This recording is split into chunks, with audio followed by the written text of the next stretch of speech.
கொண்டு வந்துருச்சு சார்.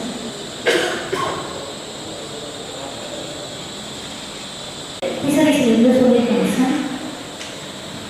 தேவநதி தூர்வாரிய மண்ணையும் வந்துட்டு நீர்வள குடிநீர் வழியாக வால் மூலமோ அல்லது ஈவி மூலமோ தோன்றப்பட்ட குளிரை வந்துட்டு இமீடியட்டாக அப்பப்போ மூடணும் அப்படின்னு இன்ஸ்ட்ரக்ஷன் கொடுத்துருந்தாங்க.